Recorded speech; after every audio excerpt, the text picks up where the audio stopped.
Nathan Turner. Hello, How you hello. been? Good man. Good, good. On the road again. Here we I go. know. What's a new background? What's all this about? Back in Utah again. This is the fourth time this year, but this time is well, it's a little bit of business and pleasure. Going doing a reunion with a bunch of people I haven't seen for 25 years, and then my daughter is going to school here, so I get to hang out with her for a bit too. Hopefully you see some real estate while you're out there, but enjoy your travels and Yeah. hopefully your daughter's doing well in college. That's awesome. So far, so good. So far, so good. Cross your fingers. It's a Yeah. nervous thing. I can't imagine. My kids are a few years before doing that. So I'm feeling for you. A little nervous for you, right? She better be doing well because we're paying for Absolutely. it. So how's business been for you? What's been new with you? What have you been doing? How's your notes doing? And what have you been seeing recently? It's good. It's good. I'm just getting a tape later today on some non-performers, and so Oh, that's interesting. And I think yeah. just over the last little bit, I've been approached with a little bit more non-performers, which is Yep. different from 6 months ago. Yes. And it's starting to change already. And so I think we're going to see more and more of that coming. That seems to be kind of the trend. And then on Absolutely. top of that, we just yesterday, I was just saying before we got on, just yesterday, I sent out our sponsorship package for people looking to be a sponsor at DME next year. So that's already in the works, and we're gearing up for that. Yeah. So High that's exciting. five. Make sure if you haven't checked that out, that's for note buyers and note creators to join together a network nationwide conference. So for Yeah, those who don't know who we are, Nathan Turner runs in Earnest Investing. I've been doing it for 15 plus years. I'm Dave Putz from JKP Holdings, and I've been buying notes for 15 plus years. We are different companies, just sharing information that we learn and connecting you with people that we know. I've also seen a lot of non-performers recently. I'm seeing, some more non-QM stuff, mm-hmm. but I'm seeing that trickle turn. And for those most people, that's awesomely exciting. For us, I'm not sure yet, right? Because I still need to buy that at a discount price. Yeah, I just want to make sure the sellers are ready to make the discount, right? yeah. I was just reading an article this morning about how rates are starting to drop, but there has not been an increase in activity across the board. And locally, it's different, but across the board, there hasn't been a lot of increased activity because there are so many people that are still locked in at that low rate that they got back in 2020. Yeah. And so many people are locked into that rate and not really willing to change, which I can totally understand. So rates, I Yeah. think, are going to have to drop a little bit more before we see a significant increase in activity in real Yeah. estate. But we'll see. Absolutely. I think that the market's starting to change. I'm starting to hear about, the concerns of the upcoming election and what's going to play there. We Yeah. don't know what's happening. But I would tell you, if you did not catch our last show about the Corporate Transparency Act, please go watch that. Yes. That's a big thing to do before the end of the year. $500 fines a day, all that good stuff. So make sure you do that. In the Yeah. worlds of what we're doing now is I'm seeing a lot more non-performing assets.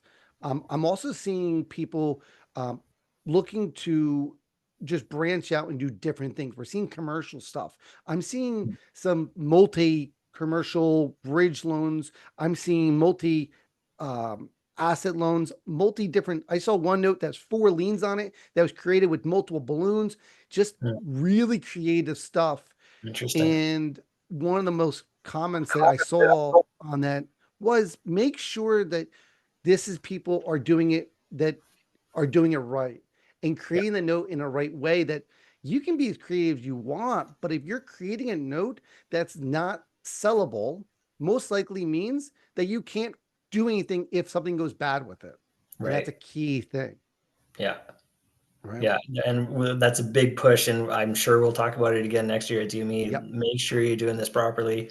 There are channels that you need to go through, there are certain steps that you need to take. Yep. Please do it right. We can pay you more.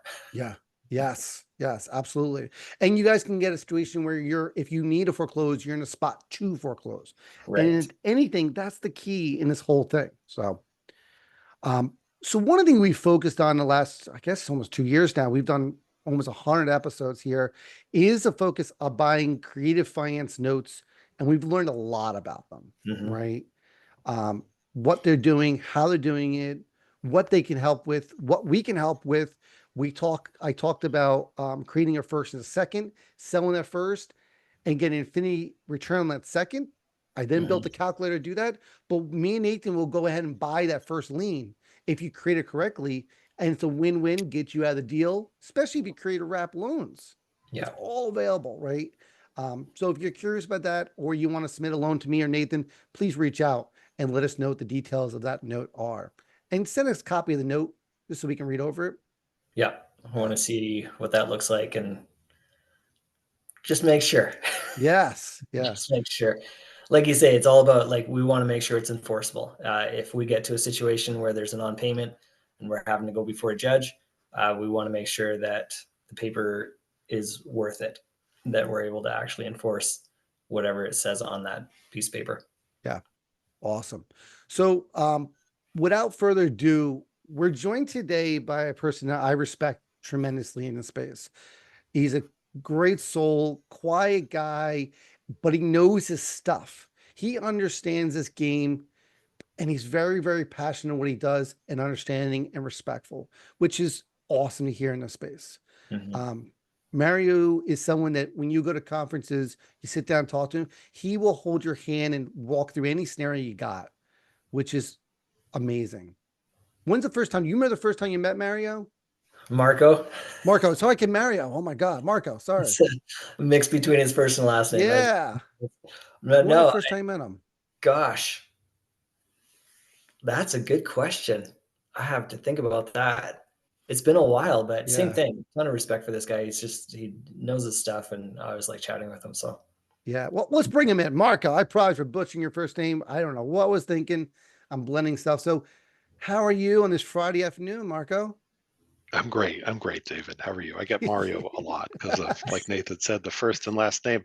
Nathan, I met you at the first Paper Source Expo that I went to in Las Vegas. What You okay, year probably was don't that? remember. You were at the buffet getting food, and I said I need to meet this guy, and I introduced myself, and I don't know. You didn't want to talk to me. I was nobody then. hilarious. No, you're not like that. You were gracious, but Yeah, I just didn't. I didn't know much about much at that point. So that would well, have it's been fun. 5 years ago or 6 years ago, somewhere in that range. I think Yeah, we met a lot of people on that cool. buffet line. Yeah, yeah. So, so Marco, tell us about how you got into the note space. How did you get into real estate? What was that transition? Hmm. Um, I started in a space that was nothing, had nothing to do with real estate at all. And when I talk to people who are still in that world, they can't believe I'm doing what I'm doing. But it's a story that shows, I think that, besides perform surgery or practice law without a license, there are a lot of things in the world that we live in today skills that you can just pick up. So I went to college, I don't know, a long time ago, and I studied television production. I did that in Boston, and then I moved to Los Angeles in the early 90s, and I worked on TV shows for a long time, like in the production office. I dealt with at first it was delivering scripts, to be honest, and getting lunches for the writers, but Mhm. worked my way up and eventually was what they call line producer. So I was responsible for schedules and budgets and making sure that everything stayed on time and crew got fed and all that kind of stuff. And then an opportunity presented itself to go work in a different role in the entertainment industry, and I ended up working at a company called Technicolor that provided post production services. And believe it or not, so in production for television, all we do is spend money. Here's a budget. Don't spend more than we gave you. In business, we actually have to make money, and they hired me in a sales role. So I Oh, ended up in meetings where we were talking about revenues because I had the relationships, okay. right? So you take someone who has relationships, you put them in a sales role, and often don't think about the fact that they have no sales experience, which is still relevant for my career today. I'm getting better all the time. Um, yeah, it was really interesting. And then as I moved up there, I ultimately had some P&L, profit and loss responsibility. So not only did I have to make sure revenue was coming in, but making sure there was a profit. And that was my first experience to anything to do with finance at all. But Wow. still nothing to do with real estate. We were working on eventually when I left left there, I was working on big studio feature film releases. So, Pirates of the Caribbean day and date release across the world and things like that. It was really interesting stuff, and I learned a lot. Project management and still managing budgets and people and crews and a lot of technical workflows and so forth.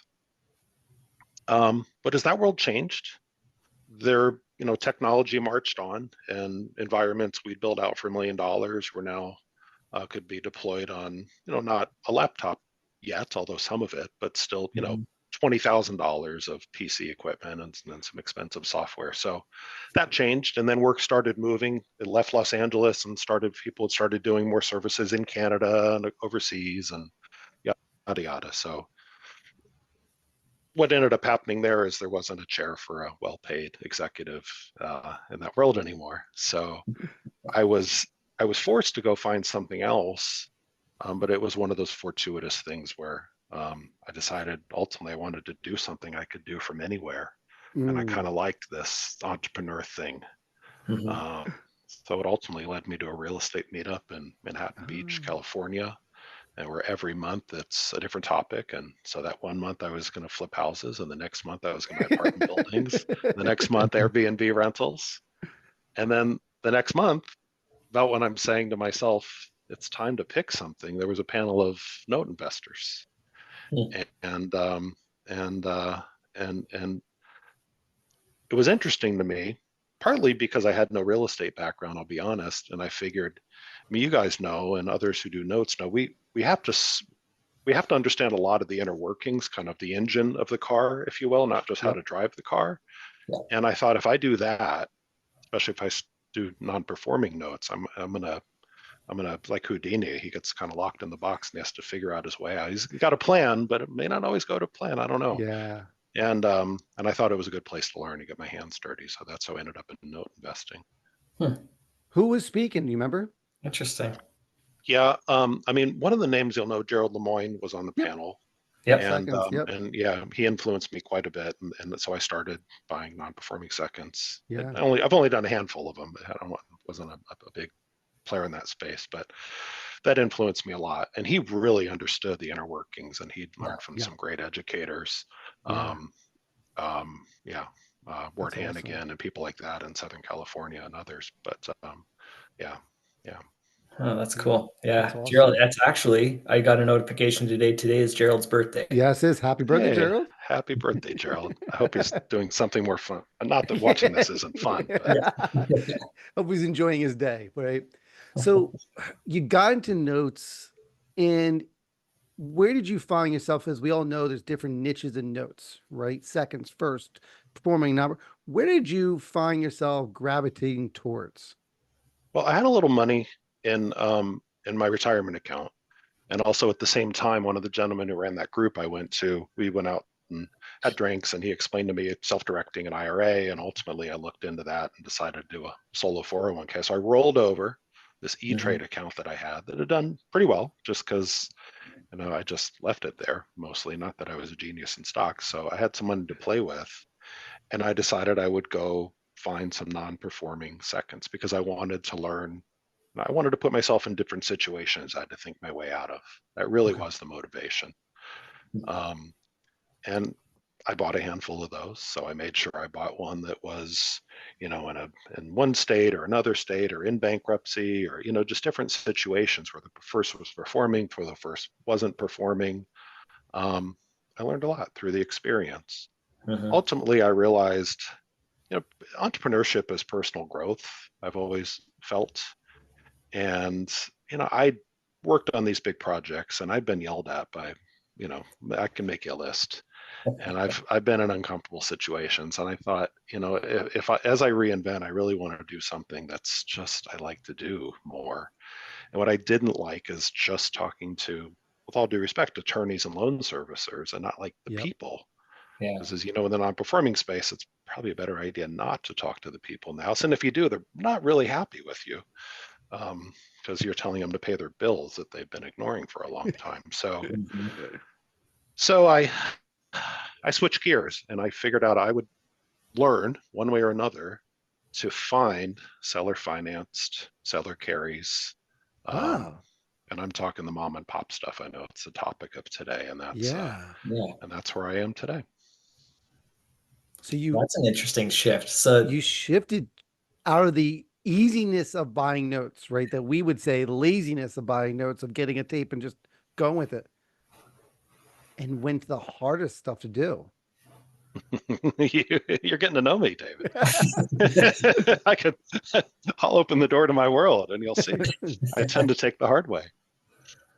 interesting. And then, so how do you start finding those? Were you just doing like postcards, direct marketing? Yep. I did direct marketing. I really wasn't very good at it, but Mhm. I'll tell you, no one's really good at it when they start. I told you, I started in a production role in film and television, and then eventually had to sit in front of clients and pitch a company. And it's, if I'm not learning, I'm not growing. So Yeah. I knew that if I wanted to do the thing that I wanted to do, I'd have to be uncomfortable for a while. And Mhm. after, I'll be frank, the discouragement of sending out a round of postcards or letters, and well, I only got one phone call, but I sent out 1,000 of them, Yeah. and putting it on the shelf for a little bit, and then coming back to it, and then putting it on the shelf a little bit. I thought, I don't know. I think I read that uh, Habits book by James Clear, Atomic Habits, and he's Okay. got this concept that you get 1% better every time. With every Oh, rep, just kind of try and get better in 1% increments. I'm like, I can do that.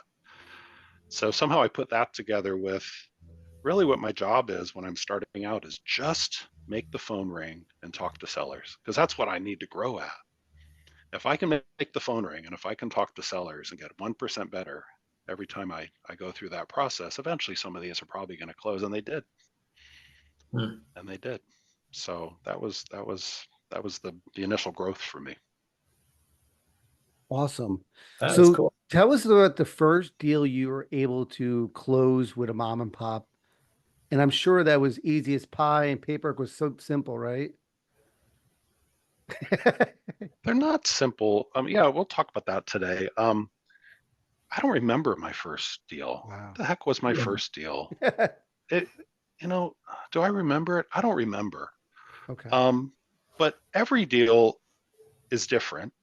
However, what they do have in common is I don't, I know you talk a lot. I've listened in on your content, and I've been to DME Thank you. about buying seller carries from people who originate them. Those Mhm. people can be coached. They're Mhm. professionals. They should be doing it right. Yes. They have access to the resources to do it right. The Mhm. people I deal with are absolute mom and pop. They've probably most of the time only ever created one note in their entire life. And Mhm. therefore, by the time they get to me, they've never sold one. So out of the gate, I'm not in a hurry. It's a Mm, process with them. If I come in selling, and Mhm. on them about, well, I don't know, this document and this thing, and the if you go to my website, porchswingfunding.com, you'll see a picture of an older woman there, and you'll see some other older people. It's not that I'm selling like, annuities to old people. You might get that impression from seeing the site. It's that if you think about it, the people who have a note to sell had to have owned a house first. Most of the time it's a house they lived in, and then Yeah. they've moved or something happened in their life and they sold it and they carried back a note for different reasons. And now they're at the time to sell it. So they're 60 plus in most mm, cases. I feel, and a lot of the people I deal with are women, because us guys go first. It's just the nature of it. So if you sort of Mhm. go down the path and the logic, I have conversations with sellers, and it's like their son who forgets doesn't call them enough, and they're just so happy to have someone to talk to. This is my life. It's much different than going through tapes Oh, alone and dealing with financial people and yeah. funds and stuff that I think probably is more your world. I really deal with people all over the country, and they just call and they know nothing about the process. So anyway, back to the paperwork. The last thing I want to do is say, you really screwed this up, or why is the interest rate? I bought notes where the interest rate is 0%. I mean, Wow. I see everything. But because they're not going to do it again, right? You're not teaching them because they just did it one time in their life, and this is where they're at. You just I have want to to help. discount it Yeah, accordingly. yeah. They have something I want. I have something they want. They want to move on. Most of the time, people, by the way, aren't selling because they need cash. It happens. But most of the time there's something they want more than what they have. And what they want more is maybe I want to get rid of this because I want to move closer to my grandkids. Or here's a common one, my husband and I own that property and we sold it. We carried back this note, been collecting. Well, for the last 3 years, he's been sick. He was sick and I was taking care of him. And now he's passed on. And I just kind of want to move on with that chapter from that chapter. And by the way, I'm going to travel too, because now I'm not taking care of my husband anymore. Yeah. So I get people's life stories. It's part of being successful in this role, but it's also one of the things I enjoy the most. So we had a question from Robin. Do you get source lists from particular people? Are you building yourself? Are you buying lists? You don't have to share your source, but Yeah, Robin Jackson's asking. what do you call it? Scott Yep. Arpanskell's list, and there are a couple other vendors out there. A list is a list. I'm really bad at direct mail marketing, and I haven't done it for a long time. And it also, I'll tell you something, it leads to a different type of inquiry. You think about it, if you have a note, you never sold a note before, and you're at home watching whatever you watch, and the mail comes and there's a letter from some guy who says, I'll pay you money for your note. You might just wonder, I got nothing going on this afternoon. I'm going to give him a call and see what he'd pay me for it. Well, it creates a lot of work for me to figure out, what do you got? Can you send me the thing? Okay, if you can't send it, can you send me a picture? And it's not easy. I'm not getting a whole collateral file with this. It's a process just to get the information, which is fine. And then figuring it out, what's it worth, researching the property, there's a process. And for those people who are just tire kickers and aren't probably going to sell, it's really not worth my time. I do plan to resume some direct mail marketing in some target areas more around where I live now in Maryland. But I now market online. That was the next thing for me. After I figured out making the phone ring and things, I'm like, I'm going to get good at online marketing. And I've spent a lot of money and time doing that.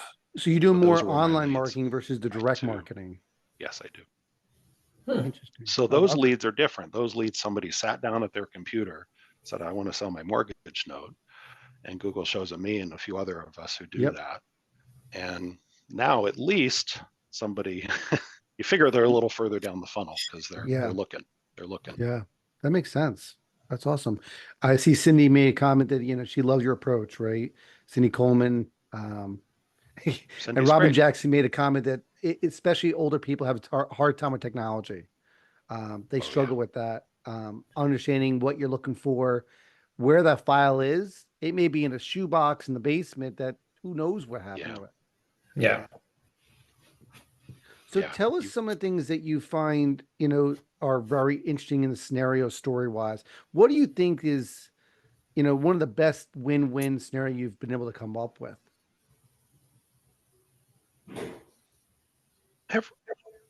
Everybody has a story. There's a story that if anybody, some people on this call may have seen me teach or give some presentations in the past, and there's a particular note that I've shared a few times. I've had stories that border in this, but this one in particular, a woman called me, and she was just kind of businesslike. I think in her life, I could tell. The read I got from her, probably had was the boss somewhere, definitely. And like I always do, I got to the, why would you sell a nice note like that type questioning. And she said, we're selling it because we had helped our son and his fiance at the time buy this house, and we carried back the note. And he committed suicide several years ago. Oh my gosh. I've been talking to this woman not even 10 minutes. And so he committed suicide in the house. And she's like, and to be frank, now his wife still lives in the house and we're not on speaking terms with her. And we'd like to move on. How much, could you help us with that? So I like to be the person who can help in those types of situations. Don't worry about it. If you can't find this thing, we'll figure it out. I'll go figure out what I can get from the county records. We'll talk to the title company who did the transaction and see if they have copies, or maybe they have the note there. Do a lot of that stuff. But those are, but I like to be able to help people. We had a question from Kendrick asking if he pulls down court records. Are you pulling court records and look for certain terms inside the documents to identify it's seller finance? Yeah, I Back? wish the terms were in the recorded documents, but what gets recorded is the deed of trust or mortgage. If it's a contract, some sort of installment sale contract, which has 30 different names, contract for deed, land contract, Yeah. sometimes it's just real estate contract, whatever. Mhm. Those hopefully are recorded and may have terms in them. But that is a thing I have to explain to sellers. They say, well, you can just pull the recorded document. I say, unfortunately, the document you have, hopefully somewhere in your home, has that information on it, because that part doesn't get recorded on a mortgage or deed of trust. But as far as court records, I do look on county websites. I have PropStream, and I can pull some information from there. We do the research that we can, and then and we pull together the story. Eventually, it's a bit of a project to pull together the story. Some are great, probably more than 50%. There's some effort involved in pulling the story together. And I know you've probably seen it, Nathan has too, is some of these documents are handwritten, right? They're not the Mhm. formalized, format and wording. We Mhm. tried doing a project, I don't know, 4 or 5 years ago of like, okay, how is borrower defined and how many different ways borrowers, and I got to the point where I think I had 80 of them, different versions of the word borrower. And it got to a point where it was just too much.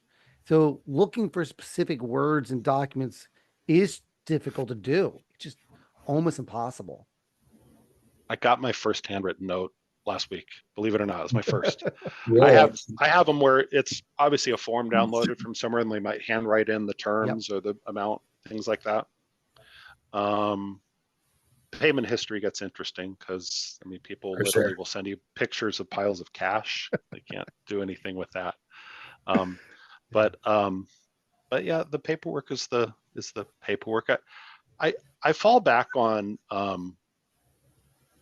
first of all, I buy some, and I don't like the word broker. I wholesale some. People know wholesaling in the real estate business because they got a house under contract or a piece of land or whatever it is, and then they just assign that contract to somebody who closes on it, funds it, takes ownership of the asset, and then whoever brought the deal gets some whatever the spread was. They keep some Mhm. cash for Yeah. themselves. I do that sometimes. And there's some, frankly, I think I'm in over my head on this one, and I bring it to an experienced buyer who has the army of knowledge and people to take that on. And by the way, that's the other way I grew in my business, and I'll put this out there. When I started bringing deals to experienced buyers, because I stay in the middle, they go run title and they do BPOs and they do all the research they do, and they come back to me with some questions or a list of additional information they need. And I say, what does that mean, that question? I ask them. We're aligned, our interests are aligned. They're Yeah. interested in You're teaching me and learning. taking the time. So by being in the middle of those deals, and I've seen some really interesting things, they can fix documents, they can get estoppels from people, they can do a lot of sort of jujitsu to make things right again. Yeah. Um, yeah, Nathan, I think Nathan's frozen, at least on my I screen. am. Can you still hear me? I'm I frozen. hear you. Yes. Yeah. Yep. So I was going to I was ask like, you, man, Marco. Nathan is a very good listener. He's Yeah. He's hasn't not moved. blinking or anything. Yeah. That's a good. I'm sure we'll But I get was it going to ask fixed. you, Marco, like, can you go into a little bit about some of those curative things? Like, obviously, we get these documents that are not totally in order. So Yeah. you mentioned estoppels, for example. I'm not sure everyone's familiar with an estoppel. Sure. Here, let me start with the note, and then I'll talk about the estoppel. Yeah. The note can have issues from time to time, and there's nothing that precludes. Remember, these aren't non-paying; these are performing loans, and most of the time, the payors, the people making the payments, are amenable to sign additional documents if necessary. Think about it. Somebody sold them a house and gave them a chance to buy a place to live. I mostly deal with residential properties. You can do this on all kinds of stuff. I do some land and some other stuff, but mostly those. So someone did them a solid and gave them a place to live. So if they come back and say, hey, you know what, we've decided to sell the note. I always tell them when you talk to them, explain to them nothing will change for them except where they're going to send the payment, because people Mhm. get a little freaked out. What do you mean you're selling the note? Am I have to pay it off? Is my term going to change? No, you're just going to send the payment somewhere else. In fact, you can probably do ACH and all that other good stuff. So, but go to them and say, we need you to sign this document. That document often Well, it can be a new note. Or if the note was lost, they can sign a copy of the note.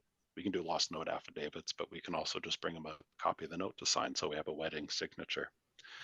But it is common that the payment history isn't well documented. And I always, when I buy, and I know some of the bigger buyers, when they buy, will require an affidavit signed by the seller at closing. And by the way, we always close through title. I know it may be different than some of your day-to-day operation, but we always close through title. So when they sit down at the title company or with a mobile notary, there's the seller signing an affidavit as to the current balance. Yes, Gotcha. I've received these payments noted here, and yes, this is the current balance, and these are the current terms. And if there's further uncertainty, or the buyer feels the need is there, they can ask the seller, I'm sorry, the payer, to sign an estoppel, which is them agreeing that, yep, those are the terms. We haven't made any verbal agreements or other that change the terms of the note. Those are them. This is the balance. This is the last payment I made, and I agree not to take any further action that would counter, because now I'm agreeing to all those details. I agree not to at some point dispute these details in the future. Yeah. Interesting. Yeah, estoppel is something we actually never cover on the show, which I'm glad you kind of shared what that looks like, because that's a common word in our world, but a lot of people are saying, "What are you talking about? What's an estoppel?" It sounds like a weird word. Yeah.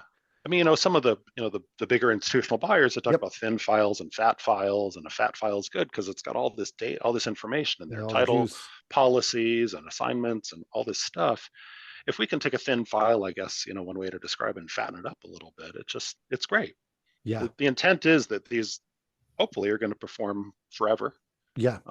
I've had that not happen, and I've gone down a road of foreclosure. It's rare, but it happens. And I've never had not that I've got millions of, hundreds of thousands of these in my, on my completed list, but I've never been in a situation where we couldn't foreclose thing, luckily. So we had a question from Rob, a few questions here. How much negative feedback do you get when you offer that price? $100,000 note and you offer them 50, 60. How much negative feedback, or are you already in a spot where you're solving their problem, where they're just happy to get something from some good guy? There's probably 5 or 6 categories of seller. And the top one for me is some version of top one, because I see it the most, is some version of where they just want to move on with their life. But, and it's usually investors who want top dollar for the thing because they want every dollar for their next deal. Yes. That's another kind. And those sellers will not like the discount, obviously, and we'll try very hard to convince you that the note is worth more, often by trying to convince you, you hope you get this property back. This thing is worth blah, blah, blah, blah, blah. And I make the decision, frankly, whether I'm going to take the time to explain to them, there's no guarantee I'll get the property back. Yeah. Because foreclosure always leads to an auction. It doesn't always lead to getting the property. And that equity does belong to the payer, by the way. I mean, it's a rabbit hole if you go down there, and usually there's no winning in that description argument. But the other thing is, I just want payments. That part I do say to people, I just want payments. Yeah. So the other question, are some people upset? Yep. I ruin some people's days from time to time. I do. How do you handle that? What do you do with the information if it says, "Whoa, that thing is $100,000 note you're buying for 50? What do you mean?"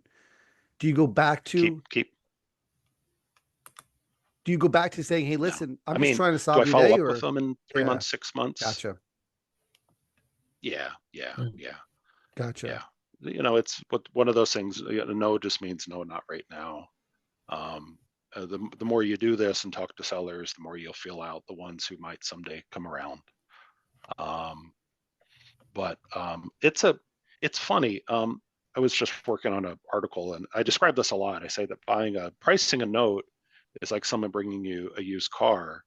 If somebody were to call you and say, "Hey, I have a Toyota to sell you," you would have some questions. Well, what kind of Toyota is it, and what year is it, and how many miles, and the condition, and all that stuff. That's usually how I explain to note sellers how we price a note. They get that. They're like, I get the 77 Toyota with 150,000 miles isn't worth the brand new, RAV4 or whatever. Yeah. They get that. So I try the best I can in the beginning to start leading them down the road to not expect par. And Mm, by using terms like, I'll let you know what we can pay for it, but we'll figure out what we can pay for it. I try and drop those in there. gotcha. Again, without ever doing this. There are some educators out there, and I disagree with this, who teach kind of breaking people down, almost making them feel stupid because, well, gee, why'd you do such a low interest rate? Mhm. But I don't want to embarrass them, Do but you I do explain lead to them them? I down. guess to explain to them the interest rate affects the price is pointless because they're not going to create another note again. So explaining how to make a note better doesn't really affect them because they're not doing it again. Is that accurate? Yeah, I don't. I would never explain how to make it better, Okay. but there is some. I have to justify why the price was given, so that's a Okay. good one. So if it's a, I saw a lot of notes at 3% when interest rates at the banks were 3%. And I Yeah. say, oh, wow. And usually what I'll say, I'll take it as far as this. I'll say, wow, you're really generous, 3%. Well, that's what the banks were charging. And again, I feel it out. My response could be, if I want to take that another step, it could be, well, gee, the, the thing about the banks is they lend other people's money and they tend to get bailed out when things go bad. Well, I guess you're right. I guess you're right. That makes sense. So the other Mhm. question she had was they don't include servicing fees in their notes because that's not something they think about. Do you try Sometimes. to do they you ever try to modify that note to add that fee? Mm-mm. Okay. No, never. No, I never modify it. There's a, if probably some people here know who Jimmy Napier Yep. was, and there's his Mhm. book Invest in Debt, and I travel with a group of educators who all kind of grew up under the Jimmy Napiers Hmm. and Jack Millers and so forth, and Pete Fortunato, fortunately, still with us, and a Hmm. few of that generation still out there, but no way who I also follow. But Jimmy used to talk about the deal after the deal because he was a note buyer and he would buy notes, and then he wasn't done. He would go back and he would offer, tell you what, if I lower your interest rate, and I'll lower your interest rate if you double your payment, those kind of things. And if you do the financial calculator uh, acrobatics on that, it's pretty good for the investor. But so Mhm. or try and incentivize them to get an early payoff. Or do I do Yeah. some of that? Not enough, but those kind of things I'll try for. But not So not Tom not teaches like that as not well. try and nickel and dime over the servicing fee. If they hadn't agreed to it at origination, I'm not going to go after it. yeah, Nathan was saying Tom talks about that too, right? He Yeah. Doing that does, yeah. strategy. So we another question from Brian. Is it hard to overlook issues with the note to be able to help the seller out? I guess to ask that question a different way, if this is the intent, are there notes we can't buy? I mean, the Hmm. answer to that is yes, unfortunately. Um, but but if we can figure out a way to work it out, and if the seller is willing to aid in that process, because there's work involved, and it's a lot of uncomfortable terms and paperwork they'd rather not deal with. But we need you to talk to the seller, and we need you to ask them if they'll do this, or we need you to go find the this and see if the title company has it, or give me a letter and authorize me to talk to your title company or your attorney, or I'm happy to do Yeah. that for you. But so it's some of all of the above, I guess. Yeah. Good idea. Mhm. So Nathan, you got into more of this than I did, Yeah. creating a note, and your first note you created was by just chance, right? Yeah. The idea was creating the note because a note rather than a rental, because I didn't want to deal with fixing up the property. I didn't want to deal with, um, and at the very beginning, in fact, we didn't even have a budget for any kind of repairs to the property. So for us, it was, look, you get this house as is, but we're going to give you a deal on your monthly payment so that you can have extra money to put towards repairs. I would say from my experience, most of the time those extra repairs don't happen. Mm, But that was the intent. And so I don't know how much of that happens with these mom and pop seller finance. Do you see that Marco, or it kind of sounds like not so much. It's more, it was a property that maybe the people lived in at one point. Yeah, mostly it was a property that people lived in at one point. Occasionally, the next level up is they didn't live in it, but their now deceased mom or dad did, Mm-hmm. and when the person I'm talking to inherited it, they sold it to somebody with a note, so they still Right. had a connection, a relationship, if you will, with the property. So we had a question from Sandra D over on Facebook. Are your yields generally above 10%? Why not just invest in a note fund where the funder does all the work for you? um, I have a boy. I could spend some time on that. Um, I'll say this. I don't invest in note funds because I've invested in syndications in the past, and ultimately, we were talking before we went live on the call, Yeah. Nathan and David and I. Investing and entrepreneurship is personal growth, and what I've learned about myself is I want to ultimately be the one who's in control of the deal. I want to have a whole title to whatever the asset is. And in a syndication, in a fund, you don't. You give money to somebody and they go make good investments if you even pick the right person, Mhm. and you're investing in the person. Yep. You're not investing in the assets specifically. You should like the asset class and be comfortable with the investment thesis. I do this full time every day, and I feel for that I want control over the asset. If you Mm-hmm. have a W-2 job, or you don't want to get your hands dirty in this and talk to sellers or look through tapes, by all means, the fun. So those are different. They're not apples and apples, or apples and oranges. And just also note the fact you have to be accredited investor to be part of these funds. If you're not accredited, you have no ability to even invest in a lot of these funds. Most, Yep, most, most most, funds. most. Yeah, most Yep. funds. Um, I am in an ATM fund right now that is experiencing difficulties. They're probably, I'll bet someone else on this call is in that fund and knows what I'm talking about. There are a lot of investors in it. I think we'll get our money back, but we're not going to get what we thought. Anyway, then as far as yield, remember what I said about the deal after the deal? Mm-hmm. I don't just buy the note. I buy a note. Let's say I can buy a note at a 12 or a 14. Mm-hmm. I bought as low as 9 to answer that question Wow. about 10, but that was once. But usually I'm a little higher. I put a lot of work into these. I market for Yeah. these. I have overhead. I don't invest other people's money. I invest my own money. So, but if I can buy it at a 12 or a 14, and then I can sell a partial to somebody who is happy with a passive return at a lower rate, I can recoup or do a hypothecation. There's Mm-hmm. similar concepts. I can recoup my most or all of my investment and have no money in the deal. And then my return goes way up. So I'm not done yet when I buy it. Mm-hmm. And then so for those who don't know what he's talking about, if he sells a partial at 9, he's getting at 14. It turns at 14 into, I can't even do the math. It's probably upper 20s, lower 30s return because of the way it's structured, depending on how much term is sold, all stuff. So yes, selling a partial at a lower rate than you bought it at is huge win for both sides. You have the person just looking for a 9% return. Boom, it's cash flow for them, and you're in a great spot. Robin asked Oh, it. They're yeah. good. Can I say one other thing? Yeah, please do. Most notes don't go full term. I can Yeah. share a statistic. Yeah, go This ahead. is First National Acceptance Company statistics. They buy a lot of notes. They've been buying them for 50 years. When they underwrite a deal, they anticipate it'll pay off in 5 to 6 years. Wow.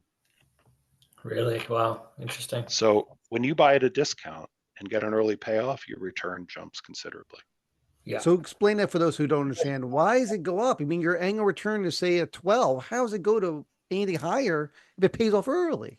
When you punch the numbers in the financial calculator and there's 240 payments left, the financial calculator only assumes there'll be 240 payments. And we know that if I get $1,000 today, I can buy a lot more with it at Home Depot than I'll be able to in 10 years or Yeah. 15 years or whatever that is. So what that says is money now is worth more than money later. So if I can realize the full payoff, the full remaining payoff sooner rather than later, and put that back in the financial calculator, it likes that number a lot more. Yeah. Awesome. So with that going on, we're echoing off you, Nate. There we go. I'm gonna mute him for a second. So with that said, we have a few other questions here regarding if there are any liens attached to the property where federal or child support or something weird. Yeah, that comes up. We do a title when we buy these types of notes. We usually purchase a lender's title insurance policy that insures us as the lien holder against any issues with title. And the insurance company won't issue that policy until they've done a full search and they've put out certain requirements for them to issue the policy. So sometimes those liens will come up. They're looking for them. They're protecting themselves. Sometimes those issues will come up. Property taxes are pretty common because frankly, the mom and pop ones less than others, they're probably not monitoring the property taxes or the insurance. That's always a headache. But so those, it depends. It depends on the investor and it depends on the deal.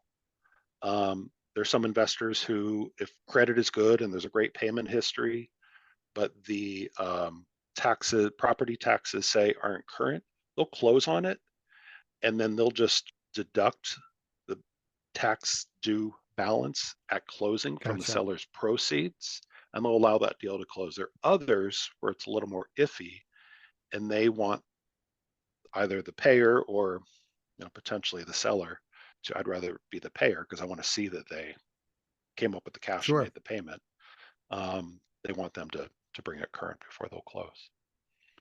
We had Jerry Wallace has a question. Do you ever wholesale primarily to banks, funds, individuals, or maybe all of them? Who do you wholesale to?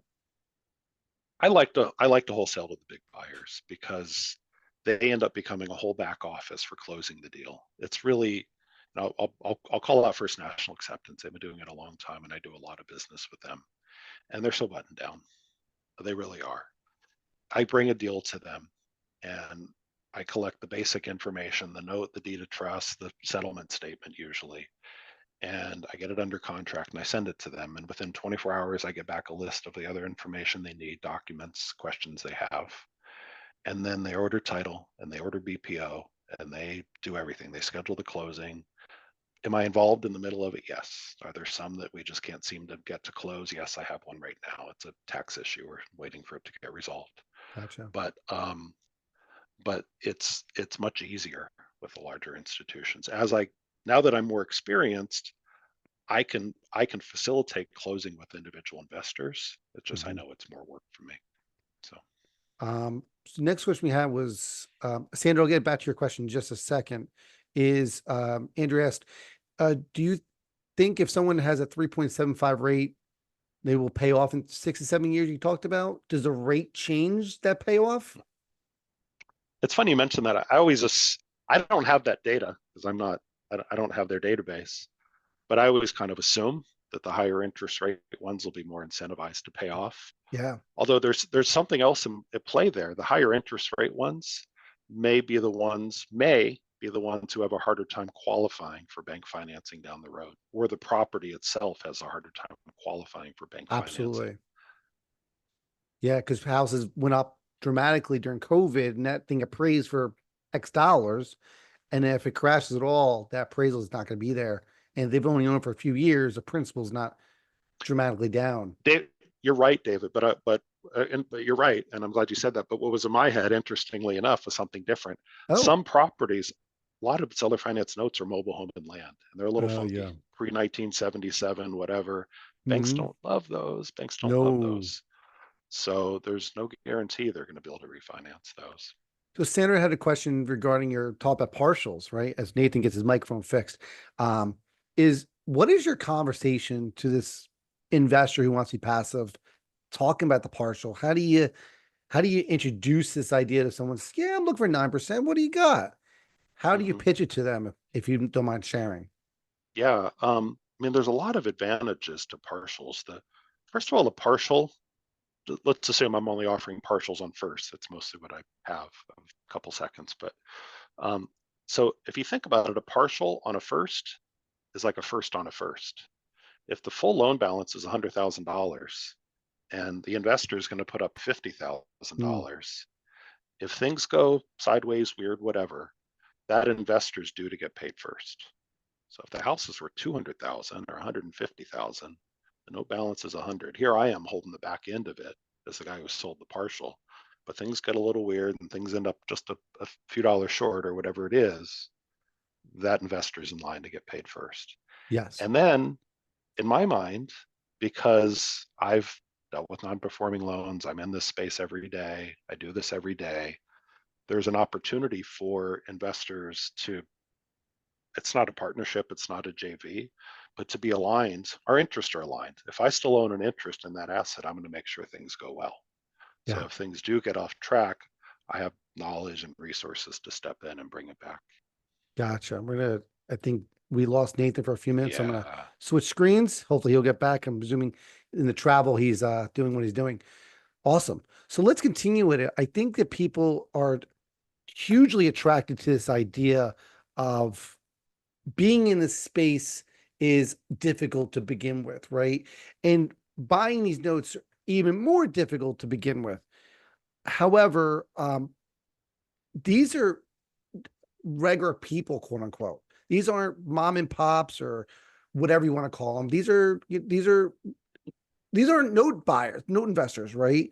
They're they're just general people who got into this stuff and created this note out of just a curiosity or creativity or desire based on the situation. These aren't bank stuff. This isn't mom and pop just got into it because maybe the realtor told them about it. Maybe the situation presented itself. And I think people get stuck on what we know of as, hey, this is a business. Note creating is a business. And what you're saying is your people are not a business. This is not a business to them. It just, they want to rent it out for whatever reason. And this was the best idea. I know you guys have seen the report that Fred and Tracy, Yep. noteinvestor.com, put out, and that data is collected by Scott Arpan, who I mentioned earlier. Yeah.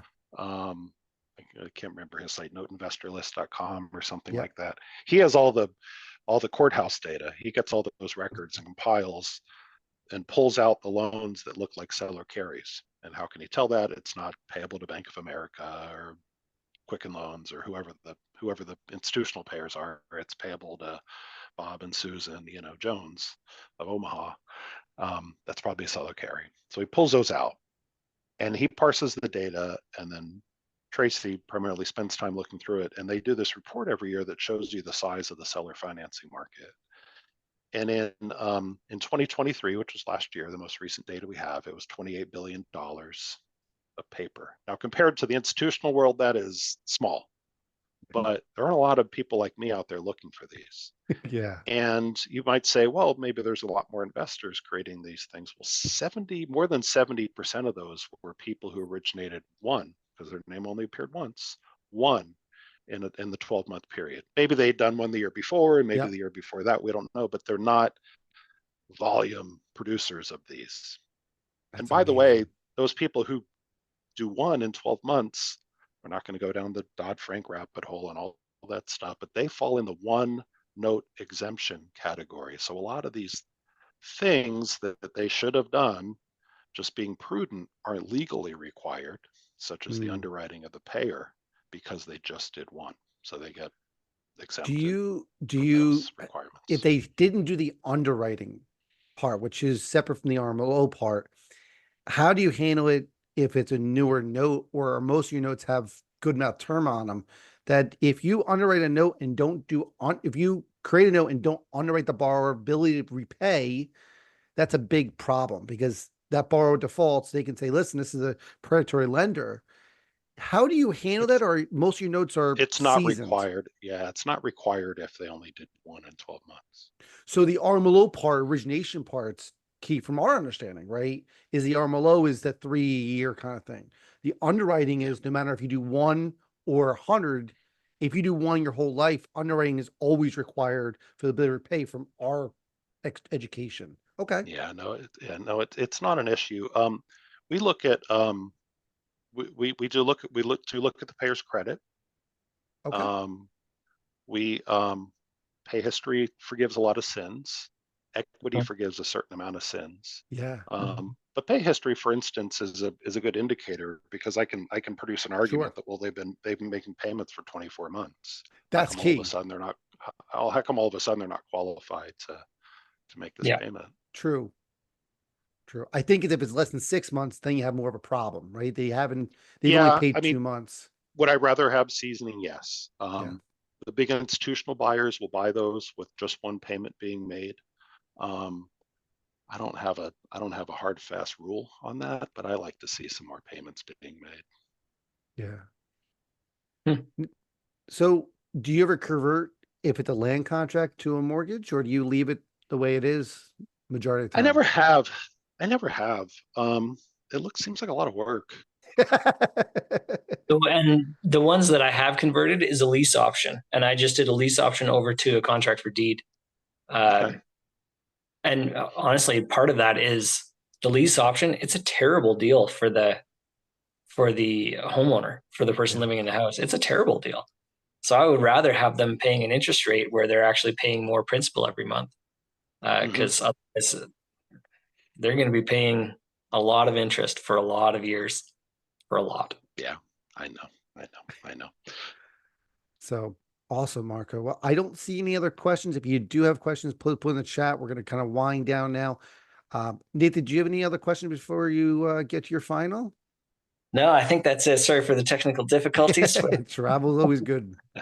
Yeah, but we're back in. So yeah, I'm curious what you see coming down. You've been doing this for a little while now, and so you've got a little bit of a handle on what has happened. What do you see coming down the pipe? I mean, there's plenty of product in my little niche. There's real estate investing, which is sort of a niche of investing. And Yeah, then within real estate investing, there's note investing. Then within note yeah, investing, there's guys like me who go after the mom and pop seller carries. yeah. There seems to always be enough to go around for a guy like me. If you talk to Mhm. a big shop, they will tell you it's slow or it's not slow. But I don't know. I tend to get the phone ringing pretty consistently now, which I'm thankful for. Mhm. There were $28 billion in 2023. It was only 23.5 billion the year before. I'm Wow. sure that was triggered by the rise in interest rates. It was harder for people to Yep. qualify for institutional. Yeah, They're eking down a bit now. yeah. Um, yeah, I don't follow it that close. Defaults would be a problem.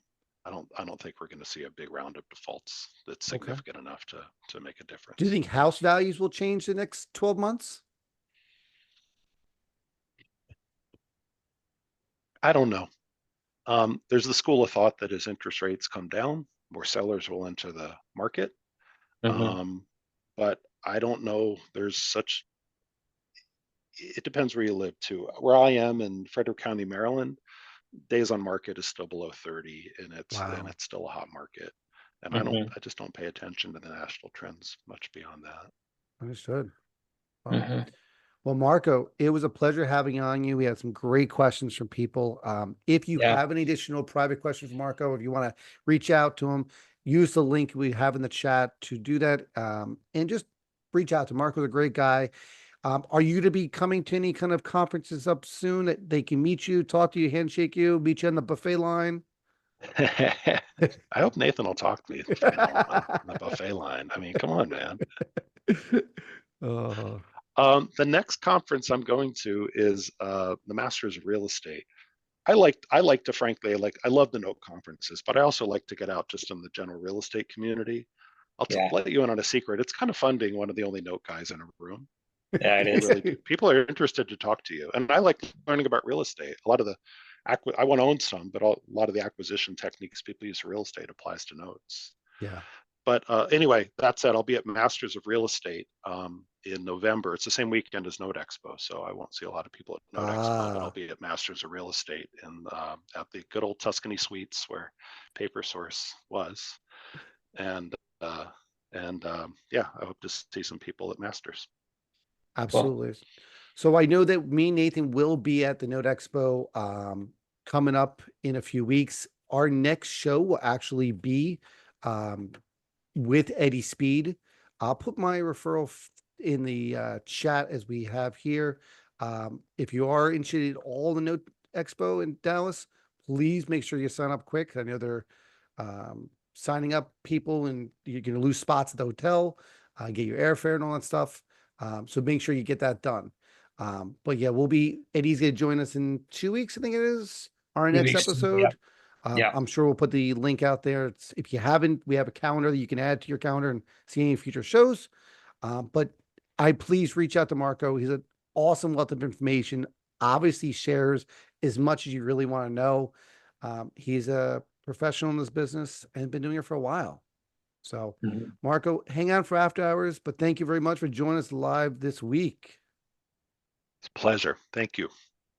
All right, guys, have a good Friday afternoon. We're going to take care, everyone. We'll see you soon.